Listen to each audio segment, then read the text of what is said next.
शब 19 की शब लग गई और सुबह होने वाली थी। अब ये तहज्जुद का वक्त था। मौला अली अलैहिस्सलाम अपने घर से निकले और जैसे ही अपने घर से निकले तो जो घर में बत्तखें पाली हुई थी मौला ने, अब अल्लाह के हुक्म से उन बत्तखों को, उन जानवरों को ये इल्हाम हो गया कि आज मौला अली अलैहिस्सलाम मस्जिद जा रहे हैं तो वो सही सलामत वापस नहीं लौटेंगे। बत्तखें और मुर्गाबियां जो है मौला के किसी ने कोई पाँव से लिपट गया, किसी ने दामन को अपने चोंच से पकड़ के खींच रहे कि मौला ना जाएं ना जाएं। कभी जंजीर दर, जो दरवाजे की जो जंजीर थी उसमें अबा फंस जाती है कि जंजीर दर भी ये कह रही हो कि मौला ना जाइए। लेकिन मौला अली अलैहिस्सलाम को पता था कि जो अल्लाह से वादा किया है, जिसका वादा किया है उस वादे को वफा करने का वक्त आ गया है। अब मौला अली अलैहिस्सलाम मस्जिद कूफा की जानिब, अपने घर से मस्जिद कूफा की जानिब रवाना हुए। मस्जिद कूफा के, आप अगर मस्जिद कूफा जाएंगे तो मस्जिद कूफा जहाँ है उसके चंद कदम के फासले पर ही मौला अली अलैहिस्सलाम का वो घर आज भी मौजूद है। वहाँ से मौला अली अलैहिस्सलाम निकले हैं और मस्जिद पहुँचे तो देखा कि एक शख्स औंधे मुंह सो रहा है। मौला अली गए और पहले ज़ाहिर है अल्लाह के हुजूर, ज़ाहिर अभी फजर का वक्त हुआ नहीं था, तो जो ताक़िबात हैं, दुआएं हैं, इबादत का सिलसिला मौला अली ने शुरू कर दिया। जब फजर का वक्त करीब था तो फजर के वक्त से पहले मौला अली उस शख्स के पास गए और कहा, उठो कि नमाज का वक्त हो चुका है, अल्लाह की इबादत का वक्त हो चुका है, उठ जाओ। और मुमकिन है कि दिल में मौला अली ने यह भी कहा हो कि उठ, तू अपने काम के लिए उठ और मैं अपने काम के लिए जा रहा हूं। तू जो काम करने आया है तू कर, मैं जो काम करने आया हूं वो कर। मौला अली अल्लाह की इबादत करने आए थे। वो शख्स अब्दुर्रहमान इब्ने मुलजिम मलौन, वो जहर आलूद तलवार अपने सीने पर ऐसे दबाए औंधा सो रहा था, नहीं उल्टा सो रहा था। जब मौला अली ने उसको उठाया, जब वो उठा ना तो वो उसका चेहरा घबराया हुआ था। जाहिर है उसको जो प्लान, उसको ये मंसूबा दिया गया था कि जाओ अली को आज तुमने कत्ल करना है। अब वो आ तो गया लेकिन उसने अली की जंगों के बारे में सुना था, अली की शुजाअत के बारे में सुना था, मौला अली की हैबत के बारे में सुना था, लेकिन वो घबरा रहा था। ये कहा और मौला अली ने उसको उठाया और मौला अली दोबारा इबादत में मसरूफ हो गए। उसने अभी देखा कि अभी फजर की नमाज का वक्त करीब है, अभी नमाजी इस वक्त मौजूद नहीं है, अभी मौला अली अलैहिस्सलाम नमाज पढ़ रहे हैं। उसने इसी मौके को गनीमत जाना और जहर आलूद तलवार लेकर सजदे की हालत में मौला अली थे, उस अब्दुर्रहमान इब्ने मुलजिम लानती ने वो तलवार का वार मौला अली अलैहिस्सलाम के सर पे किया और वो इतना गहरा वार था कि जैसे ही सर पे वार हुआ तो सजदे की हालत में मौला अली अलैहिस्सलाम की सदा बुलंद हुई, फुस्तो बिरब्बिल काबा, रब्बे काबा की कसम, अली कामयाब हो गया, अली कामयाब हो गया। ये कौन सी कामयाबी है नाज़रीन? क्या अली किसी और जंग में कामयाब नहीं हुए?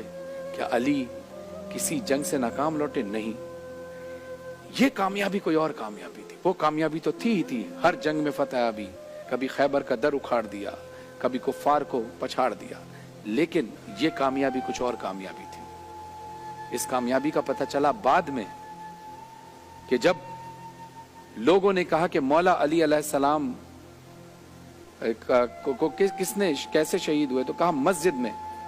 तो लोगों ने कहा कि अली का मस्जिद से क्या काम? यानी उस दौर में मौला अली अलैहिस्सलाम के खिलाफ इतना नेगेटिव प्रोपेगेंडा शुरू हो गया था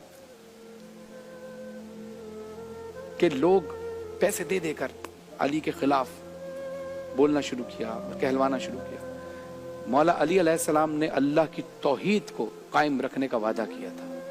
ये वादा किया था, ऐ अल्लाह मेरी जान चली जाए मैं तेरी तौहीद पर आंच नहीं आने दूंगा।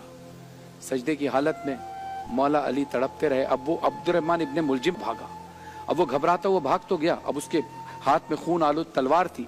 आगे नमाजियों ने देखा कि ये इसके हाथ में खून आलूद तलवार है, ये कौन शख्स है, घबराता हुआ भाग रहा है। कुछ लोग उसको देखने के लिए रुक गए, कुछ लोग मस्जिद की तरफ आए। देखा तो मौला अली अलैहिस्सलाम अपने खून में गलता और तड़प रहे थे। उस जहर की कैफियत इतनी सख्त थी कि अगर वो कहते हैं कि अगर वो एक कतरा भी जहर का किसी समंदर में डाल दिया जाए, दरिया में डाल दिया जाए, तो दरिया के सारी मछलियां मर जाए। میرے مولا علی علیہ السلام تڑپ رہے تھے. کچھ نمازیوں نے مولا علی علیہ السلام کو اٹھایا, کچھ نمازی اس عبد الرحمن ابن ملجم لانتی کو پکڑنے کے لیے بھاگے, اور کچھ لوگ امام حسن اور امام حسین علیہ السلام کو خبر کرنے کے لیے گئے کہ مولا آپ مسجد, کیونکہ مولا حسین اور مولا امام حسین علیہ السلام کو بھی مسجد میں تشریف لانے تھے نماز کے لیے.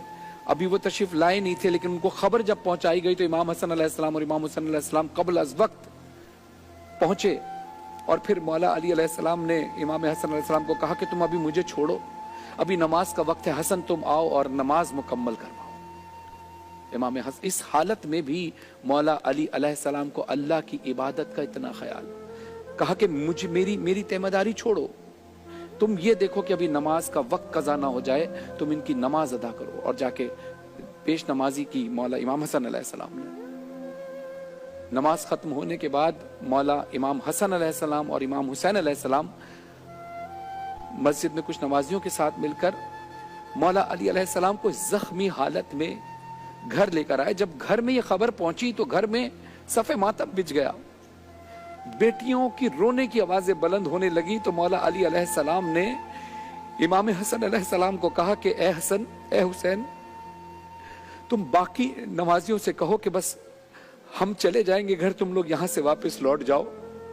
تو امام حسن علیہ السلام نے وجہ پوچھی تو کہا کہ تمہاری بہنوں کی رونے کی آوازیں بلند ہو رہی ہیں, میں نہیں چاہتا کسی نامحرم کے کان میں میری بیٹیوں کی رونے کی آوازیں. اور یہی میں کہوں گا, یہی کچھ عرصے بعد مولا یہی تو وقت ہوگا, یہی جگہ ہوگی, یہی کوفہ ہوگا جہاں کی آپ کی بیٹی شہزادی, اسی کوفے میں جب چادریں چھین لی جائیں گی, اسی کوفے میں برہنہ سر پھرایا جائے. عزیزانو, جب چلا ہے نا قافلہ, یہ چند لوگوں پہ مشتمل کا, امام حسن, امام حسین, مولا عباس اور مولا علی علیہ السلام چلے ہیں, گھر پہنچے ہیں. گھر پہنچنے کے بعد جب طبیب کو بلایا گیا, طبیب سے امام حسن علیہ السلام نے پوچھا کہ یہ بتائیے کہ کچھ چانسز ہیں کچھ بچنے کے, میرے بابا کے بچنے کے. تو اس نے کہا زہر بڑا, طبیب کہتا ہے کہ زہر اتنا شدید تھا, اتنا شدید ہے کہ اللہ سے آپ دعا کریں, اور دوسری چیز یہ کہ مولا علی کو جتنا زیادہ ہو سکے دودھ پلائیں, کیونکہ دودھ پلانے سے زہر کا اثر تھوڑا کم تو ہو سکتا ہے, ختم نہیں ہو سکتا.